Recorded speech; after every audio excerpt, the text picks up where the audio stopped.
আসসালামু আলাইকুম। এটি আমাদের ছাদ বাগানে লাউ গাছ। একটা ক্যারেটের উপরে আমরা এই লাউ গাছ লাগিয়েছি।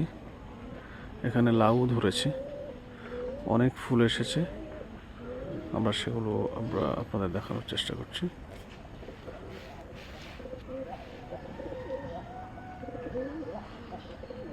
এটা লাউ গাছের ফুল এবং পাতা।